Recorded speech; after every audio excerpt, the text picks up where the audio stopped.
आज की लोक कथा का नाम है बहुरूपी भूत, जो एक आसाम की लोक कथा है। अगर आप हमारी चैनल पर नए हैं तो हमारी चैनल को सब्सक्राइब कर लीजिएगा, क्योंकि आपको हर रोज नई नई तरह की कहानियां सुनने को मिलेगी। तो आइए शुरू करते हैं बहुरूपी भूत की कहानी। पुराने जमाने में जंगली गांव में दो मित्र रहा करते थे। मछली पकड़ने का दोनों को नशा सा था। सुबह से शाम तक दोनों मछलियां पकड़ कर लाते थे, स्वयं लाते, खाते और आसपास पड़ोस के लोगों को भी देते थे और वो भी खुश हो जाते थे। उनके गांव के पास एक जंगल था। उस जंगल के पास स्थित जलाशय में वो मछली पकड़ते थे। एक दिन एक दोस्त को सुबह उठने में बहुत देरी हो गई, जिसके कारण बहुत ही विलंब हो गया। उस दिन उनको मछली कम मिली। दोनों को बहुत दुख हुआ। उस दिन से दोनों ने संकल्प लिया कि आगे से कभी भी देर नहीं करेंगे। देर करने वाले ने कहा कि दोस्त, जलाशय के उस तरफ जो घर है उसमें कोई रहता नहीं है। मैं वहां चला जाता हूं, वहीं पर रहता हूं और तब जल्दी मछली पकड़ना शुरू कर दूंगा। तुम भी जल्दी आ जाना, हम बहुत मछलियां पकड़ेंगे। दूसरे मित्र ने कहा, अरे तुम उस घर में क्यों रहोगे? तुमको मालूम नहीं है क्या? उस घर में एक बहुरूपी भूत रहता है। वो जब चाहे उस अनुरूप वो अपना रूप धारण कर सकता है और आदमी को मार डालता है। इसलिए भूतों के घर में तुमको अकेले नहीं रहने दूंगा मैं। अरे इससे बेहतर तो ये है कि तुम हमारे घर में आ जाओ। दोनों साथ रहेंगे ना तो आने जाने में भी दिक्कत नहीं होगी।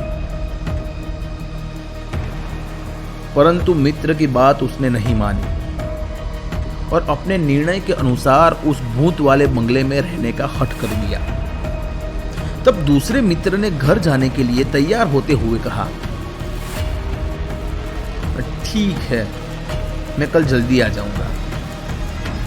दोनों में जब चर्चा हो रही थी तब वो बहुरूपी भूत एक मक्खी का रूप धारण कर कर सब कुछ सुन रहा था और साथ साथ हंस भी रहा था। दूसरे बंधु के घर जाने के बाद उस घर में वो सो गया। सुबह होने के पहले बहुरूपी भूत ने घर जाने वाले मित्र का रूप धारण कर भूत बंगले में रहने वाले मित्र को जगाया और कहा, अरे मित्र उठो, मैं आ गया। अरे अब तक तुम सो ही रहे हो? चलो चलो, देरी हो रही है, मछली पकड़ने जाना है। मित्र की आवाज सुनकर वो तुरंत उठ गया और जाल लेकर निकल गया। भूत के साथ जलाशय पर उपस्थित हो गया।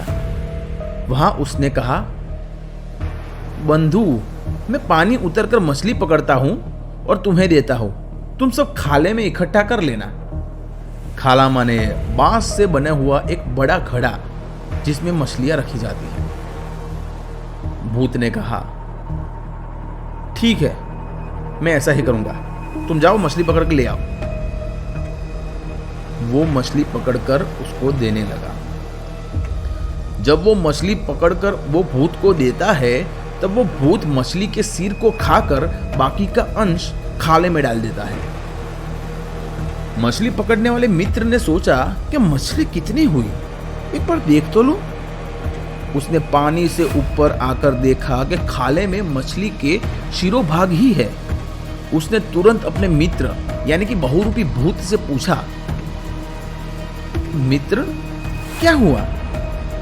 मैंने तो अनेक मछलियां पकड़ी थी, परंतु इसमें तो मछलियों का शिरोभाग ही है, कि बाकी के अंश का क्या हुआ?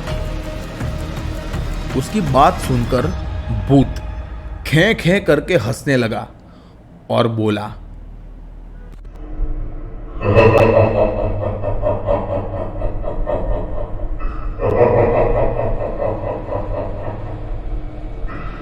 इसका रहस्य ये है कि अब तुम्हें मेरे साथ युद्ध करना होगा और यदि तुमने मुझे पराजित कर दिया मैं तुम्हें तुम्हारी सारी मछलियां वापस कर दूंगा।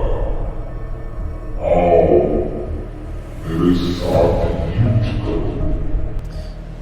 मित्र ने कहा कि मछलियों के लिए मैं तुम्हारे साथ संघर्ष नहीं करना चाहता, परंतु भूत ने तुरंत ही उस पर हमला बोल दिया। दोनों में भीषण युद्ध हुआ, संघर्ष हुआ, परंतु कुछ समय के संघर्ष के बाद बेचारा युवक थक कर हार गया और गिर पड़ा। भूत ने उसका सारा शरीर खाकर उसका सिर वहीं पर जंगल में छोड़ दिया और फिर भाग गया। कुछ क्षण के बाद उसका मित्र गांव से आकर उस भूत बंगले में मित्र को खोजने गया। उसका मित्र उसे नहीं मिला, तब वो तुरंत जलाशय के पास भागा। वहां जाकर मित्र का सिर देखकर चिल्ला चिल्ला कर रोने लगा। उसने रो रो कर कहा, मित्र तुम कहां चले गए? तुम्हारी ये दशा कैसे हो गई?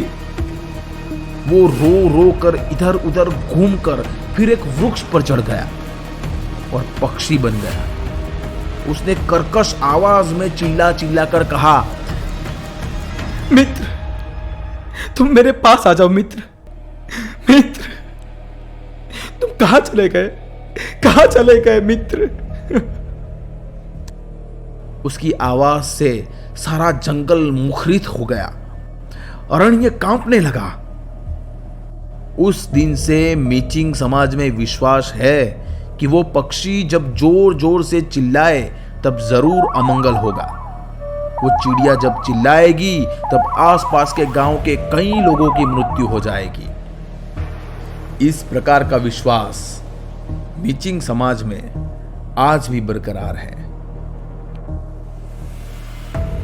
आपने सुनी ये कहानी सुनी में बहुरूपी भूत की कहानी। अगर आप हमारी चैनल पर नए हैं तो हमारे चैनल को सब्सक्राइब करिएगा। हमारा टारगेट है कि 1000 सब्सक्राइबर हो जाए। तो नई नई कहानियां सुनने के लिए सुनते रहे।